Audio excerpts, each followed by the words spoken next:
दोस्तों स्वागत करते हैं आपके अपने YouTube channel target exam LP। मैं हूं अभिषेक यादव। तो आज का चैप्टर है जेनेटिक्स। तो आज जेनेटिक्स पूरे क्वेश्चन को, जेनेटिक के जितने भी क्वेश्चन हैं सारे को आज कंप्लीट किया जाएगा फ्रेंड्स। और ये है 8वां दिन। तो चलिए आज का फर्स्ट क्वेश्चन है, सही वाक्यों को चुनिए। सही वाक्यों को चुनिए। इसमें सही कौन सा है? तो संकरण का अर्थ होता है आनुवांशिक रूप से दो असमान पादपों के बीच क्रॉसिंग करना। तो ये सही है फ्रेंड्स। दो किस्मों के बीच किया जाने वाला संकरण अंतरा स्पीशीज संकरण कहलाता है। तो ये गलत है। करा किसी पादप में वांछित गुणों वाले जीन डालने से आनुवांशिकीय रूपांतरित फसल प्राप्त होती है। तो ये भी सही है।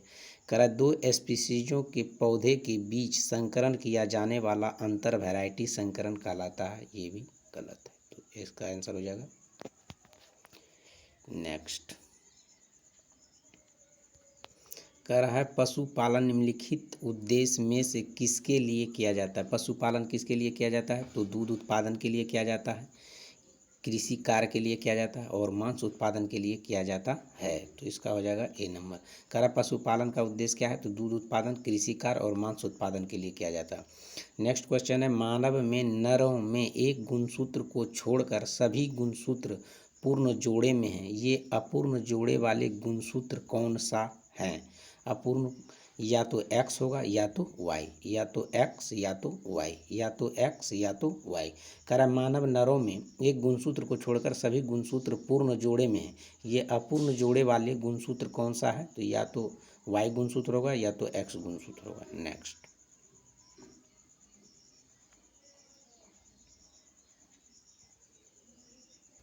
कह रहा मटर के पौधे में परतान की वृद्धि किसके कारण होती है? मटर में परतान किसके कारण होती है? तो ये हो जाएगा परतान की उन कोशिकाओं में तीव्र विभाजन के कारण जो अवलंब से दूर होती है।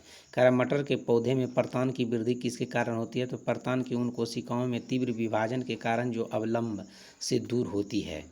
नेक्स्ट है कि मेंडल ने अपने प्रयोग में मटर के पौधे की निम्नलिखित में से किस विशेषता का उपयोग नहीं किया था? किस विशेषता का उपयोग नहीं किया था? तो इसका हो जाएगा पत्तों की आकृति। पत्तों की आकृति का उपयोग नहीं किया था। मटर के पौधे की लंबाई किया था, बीज की, फलों के रंग सब किया था। कह मेंडल ने अपने प्रयोग में मटर के पौधे की निम्नलिखित में से किस विशेषता का उपयोग नहीं किया था? तो पत्ते की आकृति, पत्ते की आकृति, पत्ते की आकृति। नेक्स्ट है कि मटर के एक लंबे पौधे टी और एक बौने पौधे के बीच संकरण कराए जाने वाले जो संतति उत्पन्न हुई उसके सभी पौधे लंबे थे, क्योंकि लंबा पौधा प्रभावी विशेषक है। लंबा होना प्रभावी विशेषक है फ्रेंड। तो लंबा होना प्रभावी विशेषक है। कह रहा एक युग्मनज से जिसमें पिता से वंशानुगत किया गया एक एक्स गुणसूत्र है, तो किस प्रकार का बच्चा बनेगा? तो पिता से एक्स प्राप्त होता है तो लड़की होगा, पिता से एक्स प्राप्त होगा तो लड़की। नेक्स्ट। कह रहा यदि मटर के एक गोल तथा हरे रंग के बीज वाले पौधे आर आर वाई वाई और झुर्रीदार तथा पीले रंग के बीच छोटी आर आर और बड़ी वाई वाई में संकरण कराया जाए तो पहली पीढ़ी में कैसे होंगे? पहली पीढ़ी में हो जाएगा गोल और पीले, गोल और पीले। पहली पीढ़ी में गोल और पीले, गोल और पीले। करा यदि मटर के एक गोल तथा हरे रंग के बीज वाले पौधे बड़ी आर आर, छोटी वाई वाई और झुर्रीदार तथा पीले रंग के बीज वाले पौधे छोटी आर आर और बड़ी वाई वाई में संकरण कराया जाए तो F1 के बीज कैसे होंगे? तो गोल और पीले होंगे, गोल और पीले होंगे। करा कि गुलाबी रंग के दो पुष्प के बीच संकरण कराए जाने पर एक लाल रंग की, दो गुलाबी रंग की और एक सफ़ेद रंग की संतति उत्पन्न हुई और इस संकरण का स्वरूप क्या होगा? इस संकरण का स्वरूप क्या होगा? स्वपरागन, सेल्फ पोलिनेशन, स्वपरागन, सेल्फ पोलिनेशन। करा गुलाबी रंग के दो पुष्पों के बीच संकरण कराए जाने पर एक लाल रंग की, दो गुलाबी रंग की और एक सफ़ेद रंग की संतति उत्पन्न हुई और इस संकरण का स्वरूप क्या होगा? तो स्वपरागन, self pollination, self pollination. Next है कि उन लक्षणों करा नीचे दिए गए सूची में उन लक्षणों का चुनाव कीजिए जिन्हें उपार्जित किया जा सकता है, वंशानुगत नहीं है, वंशानुगत नहीं है। तो इसका हो जाएगा शरीर का आकार, शरीर का आकार, शरीर का आकार, शरीर का आकार, ये वंशानुगत नहीं है। करा यदि मेंडल ने F2 पीढ़ी का अध्ययन नहीं किया होता तो क्या होता? यदि मेंडल ने F2 पीढ़ी का अध्ययन नहीं किया होता तो क्या होता? करा वह पता नहीं लगा पाते कि अप्रभावी लक्षण नष्ट नहीं होते, अप्रभावी लक्षण नष्ट नहीं होते। यदि मेंडल ने F2 पीढ़ी का अध्ययन नहीं किया होता तो क्या होता? तो वह पता नहीं लगा पाते कि अप्रभावी लक्षण नष्ट नहीं होते। कह रहा है कि मेंडल द्वारा प्रयोग किए गए प्रयोगों के तरीके के आधार पर नीचे दिए गए कथनों में से कौन सा कथन सही है? तो कह रहा है कि केवल पर निषेचन क्रॉस फर्टिलाइजेशन किया गया था, नहीं। आरंभ में पौधा का स्व निषेचन सेल्फ पोलिनेशन किया गया था और उसके बाद निषेचन, उसके बाद पर निषेचन, ये भी नहीं हो जाएगा फ्रेंड्स, ये भी नहीं।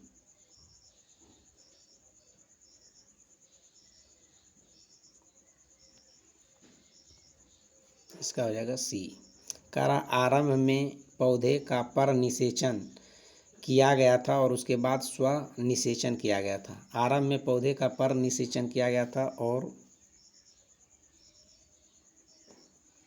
आरंभ में पौधे का पर निषेचन किया गया था, उसके बाद स्व निषेचन किया गया था। करा मेंडल द्वारा प्रयोग किए गए तरीके के आधार पर नीचे दिए गए कथनों में से कौन सा सही है? तो ये हो जाएगा आरंभ में पौधे पर निषेचन किया गया था, उसके बाद स्व निषेचन किया गया था।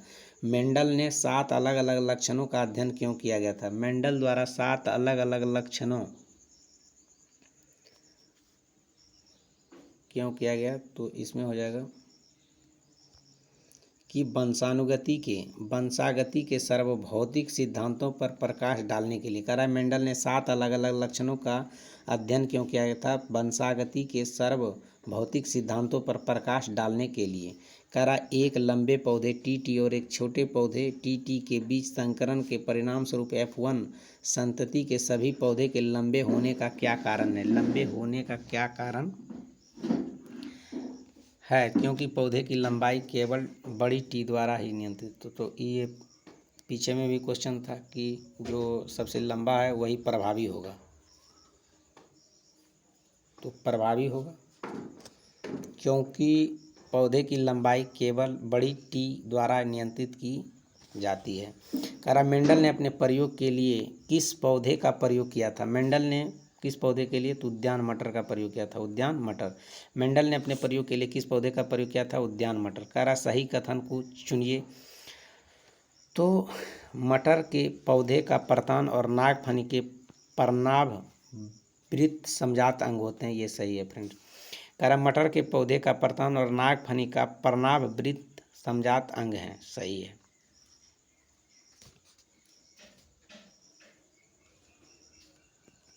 नेक्स्ट,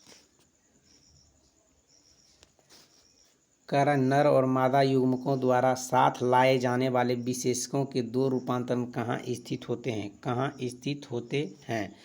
तो ये हो जाएगा एक ही गुणसूत्र की प्रकृतियों पर, एक ही गुणसूत्र की प्रतिकृतियों पर, एक ही गुणसूत्र की प्रतिकृतियों पर। नर और मादा युग्मकों द्वारा साथ लाए जाने वाले विशेषकों लक्षणों के 2 रूपांतरण कहाँ स्थित होते? तो एक ही गुणसूत्र की प्रतिकृतियों पर। कह रहा है सब्जी की एक टोकरी में गाजर, आलू, मूली और टमाटर रखे हैं, तो बताइए इनमें से कौन सी सब्जियां सही समजात संरचनाओं का प्रतिनिधित्व करता है? तो इसमें हो जाएगा गाजर और मूली, मूली और गाजर, मूली और गाजर दोनों अंदर में होता है और दोनों शंक्वाकार स्थिति में होता है। अब 19 नंबर आ जाइए।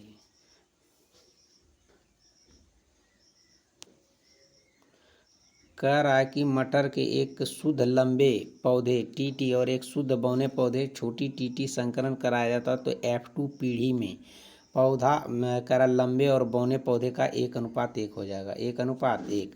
कह रहा मटर के एक शुद्ध लंबे पौधे बड़ी टीटी और एक शुद्ध बौने पौधे छोटी टीटी में संकरण कराया गया, तो F2 पीढ़ी में शुद्ध लंबे पौधे और बौने पौधे का अनुपात हो जाएगा 1:1।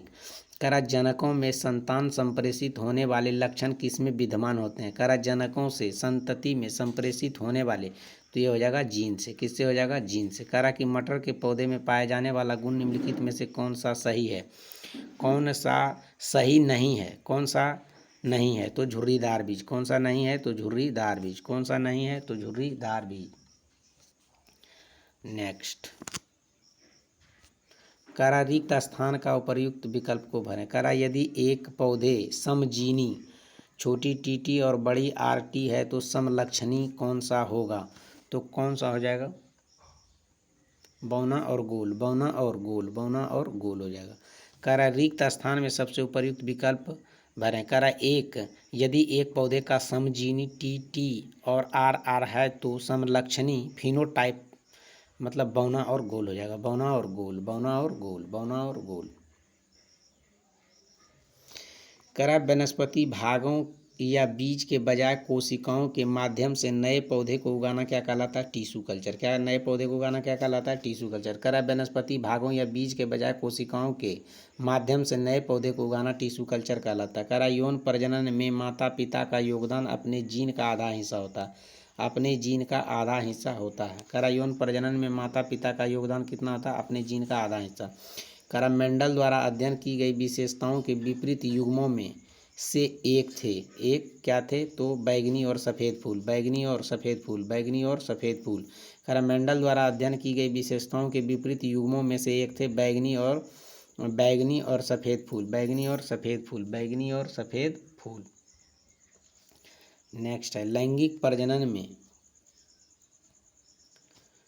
करा लैंगिक प्रजनन में डैश का डैश शामिल होते हैं। डैश का डैश के लिए तो करा कि विपरीत लिंगों के दो जनक शामिल होते हैं। विपरीत लिंगों के दो जनक शामिल होते हैं। करा लैंगिक जनन के लिए विपरीत लिंगों के दो जनक शामिल होते हैं। करा मादा में अनिषेचित अंडे में होते हैं एक्स क्रोमोसोम। अनिषेचित अंडे में होते हैं एक्स क्रोमोसोम, एक्स क्रोमोसोम। करा मादा में अनिषेचित अंडे में होते हैं एक्स क्रोमोसोम, एक्स क्रोमोसोम। करा पुरुष के शुक्राणुओं में गुणसूत्रों की संख्या होती है 23। कितनी होती है? 23। करा पुरुष के शुक्राणुओं में गुणसूत्रों की संख्या होती है 23। करा मानव शरीर की कोशिकाओं में पाए जाते हैं 23 जोड़ी गुणसूत्र। मानव शरीर की कोशिकाओं में पाए जाते हैं 23 जोड़ी गुणसूत्र, 23 जोड़ी गुणसूत्र, 23 जोड़ी गुणसूत्र। नेक्स्ट, करा प्रजातियों में डैश जीवित रहने का लाभ प्रदान कर सकता है अथवा केवल आनुवंशिक क्रम में योगदान प्रदान कर सकता है। तो ये हो जाएगा परिवर्तन। क्या हो जाएगा? परिवर्तन। करा की प्रजातियों में डैश जीवित रहने का लाभ प्रदान कर सकता है अथवा केवल आनुवंशिक क्रम में योगदान प्रदान कर सकता है। परिवर्तन क्या कहलाता है? परिवर्तन। करा मेंडल से पहले कई वैज्ञानिक ने मटर और अन्य जीवों में लक्षणों की वंशानुगति का अध्ययन शुरू कर दिया था, लेकिन मेंडल वंशानुगति के नियम देने में सफल रहे। मेंडल की सफलता से संबंधित कुछ तर्क नीचे दिए गए। इनमें से एक के अलावा सभी सही हैं। एक के अलावा सभी सही हैं। तो यही हो जाएगा फ्रेंड्स, ये गलत है। करा उन्होंने आकार के नमूने के आधार पर काम किया था, यही गलत है। बाकी सब सही है, यही गलत है। एक के अलावा अन्य सभी सही है।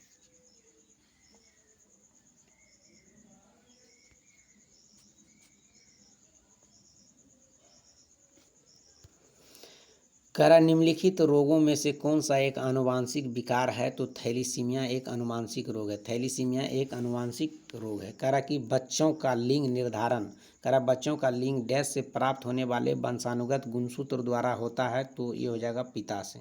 पिता से। करा बच्चों का लिंग निर्धारण पिता से होता है।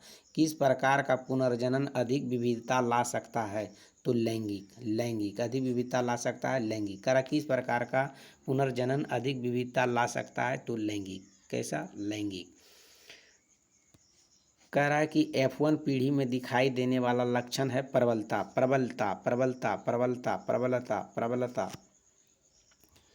कह रहा है कि F1 पीढ़ी में दिखाई देने वाला लक्षण है प्रबलता प्रबलता प्रबलता। कह रहा है मनुष्य जाति के एक पुरुष को उसके एक्स क्रोमोसोम उसके डैश से प्राप्त होता है। कह रहा है एक मनुष्य जाति के एक पुरुष को उसके एक्स क्रोमोसोम किससे प्राप्त होता है? तो माता से। किससे प्राप्त होता है? माता से। माता से। कह रहा है मानवों में नर युग्मक निम्न में से कौन से गुणसूत्र का वाहक है? कह रहा है कि मानवों में नर युग्मक में कौन सा गुणसूत्र वाहक होता है? या तो एक्स या तो वाई, या तो एक्स या तो वाई, या तो एक्स या तो वाई, या तो एक्स या तो वाई गुणसूत्र। कह रहा उत्परिवर्तन म्यूटेशन आनुवांशिक नहीं होता है दैहिक। आनुवांशिक नहीं होता है दैहिक। कह रहा उत्परिवर्तन का आनुवांशिक नहीं होता है दैहिक। कह रहा मेंडल के नियम केवल तभी लागू होते हैं जब माता पिता शुद्ध प्रजनक हैं। जब माता पिता शुद्ध प्रजनक हैं। माता पिता शुद्ध प्रजनक हैं। कह रहा जीन पर उत्परिवर्तन। कह रहा कि जीन उत्परिवर्तन निम्न में से किसके कारण होता है? जीन उत्परिवर्तन नाइट्रोजनी क्षार के अनुक्रम में परिवर्तन। नाइट्रोजनी क्षारों के अनुक्रम में परिवर्तन। जीन उत्परिवर्तन निम्न में से किसके कारण होता है? तो नाइट्रोजनी क्षारों के अनुक्रम में परिवर्तन। कह रहा है कि डाई हाइब्रिड संकर क्रॉस के विपर्यासी लक्षणों की डैश जोड़ी पाई जाती है और विपर्यासी लक्षणों से उत्पन्न जोड़े स्वतंत्र रूप से व्यवहार करते हैं और एक जोड़ा स्वतंत्र रूप से वर्गीकरण करता है। तो ये हो जाएगा 2। हो जाएगा 2। कह रहा डाई हाइब्रिड क्रॉस विपर्यासी लक्षणों के 2 जोड़ी पाई जाती है। विपर्यासी लक्षण उत्पन्न जोड़े के रूप में कार्य करते हैं और एक जोड़ा स्वतंत्र रूप से वर्गीकरण करता है। नेक्स्ट कह रहा मेंडल ने F1 पीढ़ी के पौधे से F2 वंशज की पद्धति द्वारा प्राप्त किया है। तो यह हो जाएगा self pollination. Self pollination. Self pollination. Self pollination. Self pollination. कह रहा कि सजीव ने कह रहा कि डैश ने सजीवों द्वारा वस्तुओं के लक्षण की आनुवांशिकताओं के सिद्धांतों का प्रतिपादन में योगदान दिया था। तो यह जगह ग्रेगर जॉन मेंडल ने। Gregor John Mendel. कह रहा डैश ने सजीव वस्तुओं में लक्षणों की आनुवांशिकता के सिद्धांत के प्रतिपादन ग्रेगर जॉन मेंडल। कह रहा 556 गोल और हरे सिकुड़े पीले बीजों के हाइब्रिड क्रॉस में डैश गोल बीज पीले होते तो 315। कह रहा 556 गोल हरे और सिकुड़े पीले बीजों का हाइब्रिड क्रॉस में 315 गोल और पीले होते हैं। 315 गोल और पीले होते हैं। 315 गोल और पीले होते हैं। नेक्स्ट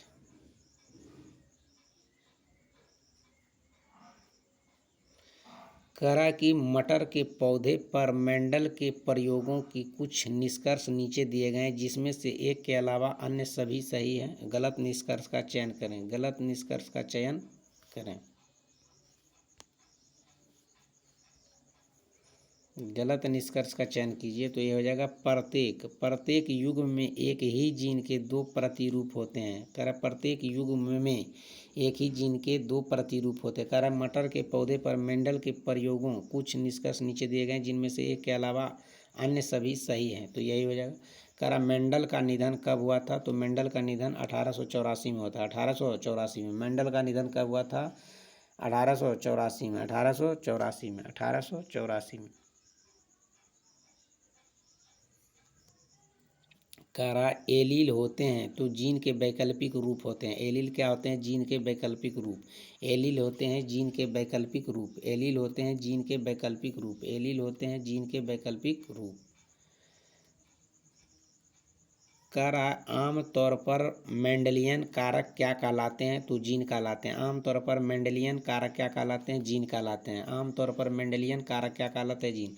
मेंडल ने किस आधार पर युग्मकों की शुद्धता का नियम दिया था? तो एक संकर संकरण मोनो हाइब्रिड क्रॉस। कह रहा मेंडल ने किस आधार पर युग्मकों की शुद्धता का नियम दिया था? एक संकर संकरण मोनो हाइब्रिड क्रॉस। कह रहा मेंडल ने किस आधार पर युग्मकों की शुद्धता का नियम दिया था? एक संकर संकरण। कह रहा पुनर्जनन का अर्थ है छोटे खंड जीव के पूरे शरीर का निर्माण। छोटे खंड जीव से जीव के पूरे शरीर का निर्माण। जीव के पुनर्जनन का अर्थ होता है छोटे खंड से जीव के पूरे शरीर का निर्माण। पूरे शरीर का निर्माण। नेक्स्ट,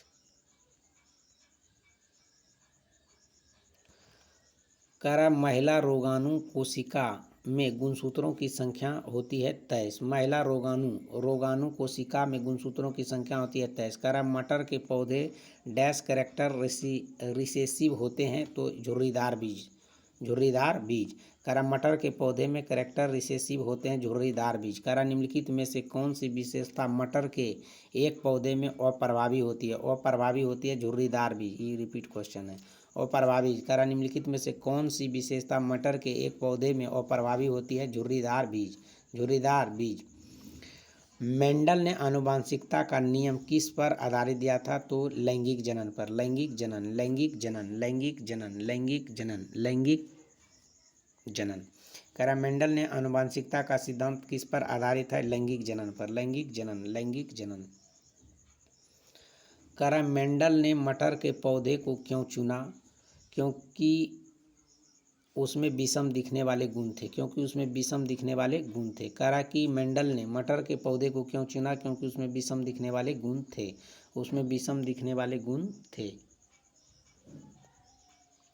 नेक्स्ट,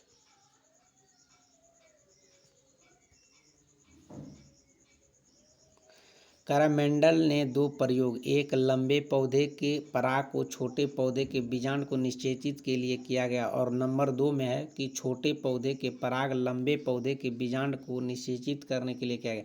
यदि हम दोनों प्रयोग में से पौधे की तुलना करें तो हम क्या परिणाम देखेंगे? तो कह रहा है कि पौधे 1 लंबे होंगे और प्रयोग 2 भी लंबे पौधे उत्पन्न होंगे। इसके बारे में तो पीछे में भी दिया हुआ था कि लंबे पौधे प्रभावी होते हैं, इसलिए होगा कि दोनों लंबा होगा। करा मटर के पौधे पर मेंडल के प्रयोग के अनुसार लंबेपन को बौनेपन की तुलना में प्रभावी लक्षण कहा गया है, क्योंकि कोई पौधा लंबा ही होगा भले ही उसके लंबेपन के लिए जीव युग्मक विकल्पों के 2 जीन युग्मी विकल्प हो। लंबा पौधा ही प्रभावी होता है।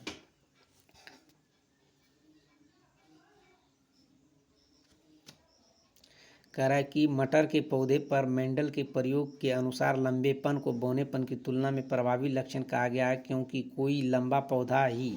कोई पौधा लंबा ही होगा भले ही उसके लंबेपन के लिए जीव युग्म विकल्पों हो या 2 जीन युग्म विकल्पी हो। नेक्स्ट,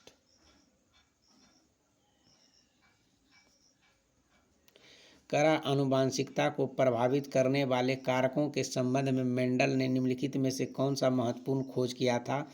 तो यौन प्रजनन वाले जीवों में कारक का युग्म उसके अभिलक्षणों को व्यक्त करता है। करा आनुवंशिकता को प्रभावित करने वाले कारकों के संबंध में मेंडल ने निम्नलिखित में से कौन सी महत्वपूर्ण खोज की है? तो यौन प्रजनन वाले जीव में कारकों का युग्म उनके अभिलक्षणों को व्यक्त करता है। नेक्स्ट क्वेश्चन है कि इनमें से कौन पहले व्यक्ति थे जिन्होंने प्रत्येक पीढ़ी में किसी विशेष लक्षण को प्रदर्शित करने वाले जीवों की गणना करने के लिए अपने विज्ञान और गणित को ज्ञान में सम्मिश्रित किया था? तो ग्रेगर जॉन मेंडल हो जाएगा। Gregor John Mendel.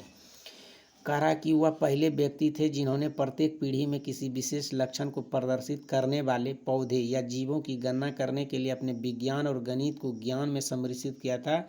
तो क्या था? कौन? Gregor John Mendel. करा सूर्यमुखी का पौधा 6.2 से 6.7 के pH रेंज वाली मिट्टी में सबसे अच्छी तरह बढ़ता है। यदि किसी बगीचे की मिट्टी का pH मान 5 है तो यदि सूर्यमुखी उगाने के लिए मिट्टी में कौन सा पदार्थ मिलाया जाना चाहिए? तो नींबू मिलाया जाना चाहिए। कौन सा पदार्थ? नींबू। सूरजमुखी का पौधा 6.2 से 6.7 के pH रेंज वाली मिट्टी की सबसे अच्छी तरह बढ़ता है। यदि किसी बगीचे की मिट्टी का pH मान 5 है तो सूरजमुखी उगाने के लिए मिट्टी में कौन सा पदार्थ मिलाया जाना चाहिए? नींबू। कह रहा है कि पीले बीजों पर तद्रुप प्रजनन वाले एक लंबे मटर के पौधे का संकरण हरे बीज वाले तद्रुप प्रजनन वाले पौधे वाले बौने मटर के पौधे के साथ कराया जाता है तो F1 पीढ़ी में सभी पौधे लंबे थे। इसका निष्कर्ष निकाला जा सकता है।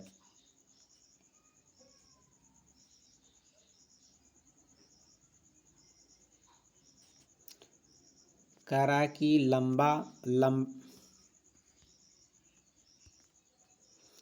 लंबापन बौनेपन पर प्रभावी था। लंबापन बौनेपन पर प्रभावी था। इस टाइप का क्वेश्चन 2-3 बार आ गया, तो हमेशा जो है लंबापन जो है ना बौनेपन पर प्रभावी होगा। ऐसे भी करा वंशागति के नियम का प्रतिपादन किसने किया था? वंशागति के नियम का प्रतिपादन ग्रेगर जॉन मेंडल ने किया था। ग्रेगर जॉन मेंडल ने किया था। ग्रेगर जॉन मेंडल ने किया था। वंशानुगति के नियम का प्रतिपादन किसने किया था? Gregor John Mendel. Gregor John Mendel. Gregor John Mendel. अब कह रहा है कि वंशागति के नियमों का प्राप्त करने के लिए मेंडल की सफलता के पीछे मुख्य कारण क्या था? सफलता के पीछे मुख्य कारण था उन्होंने अपने संकरण में एक बार में केवल एक ही लक्षण का अध्ययन किया था। सफलता का यही कारण था। करा वंशानुगति नियमों को प्राप्त करने के लिए मेंडल की सफलता के पीछे मुख्य कारण था उन्होंने अपने संकरण में एक बार में केवल एक ही लक्षण का अध्ययन किया था। अब नेक्स्ट क्वेश्चन है कि जब एक गोल हरे बीज वाले पौधे का संकरण एक झुर्रीदार पीले बीज वाले मटर के पौधे के साथ कराया जाता है तो परिणाम स्वरूप F1 पीढ़ी वाले पौधे कैसे होंगे? तो गोल और हरे बीज होंगे। गोल और हरे बीज होंगे। गोल और हरे बीज होंगे। गोल और हरे बीज होंगे। करा जब एक गोल हरे बीज वाले पौधे का संकरण एक झुर्रीदार पीले बीज वाले मटर के साथ कराया जाता है तो परिणाम स्वरूप F1 पीढ़ी के पौधे होंगे गोल और हरे बीज। तो ये चैप्टर समाप्त हुआ फ्रेंड्स। तो आप लोग चैनल को सब्सक्राइब करें, लाइक करें और दोस्तों में शेयर करें। और आप लोग रिवीजन के लिए बेस्ट वीडियो है, SK झा सर का बुक है। तो आप 2x के स्पीड में 13 मिनट में समाप्त कर दीजिएगा। 26 मिनट का वीडियो है, 13 मिनट में समाप्त हो जाएगा। धन्यवाद फ्रेंड्स।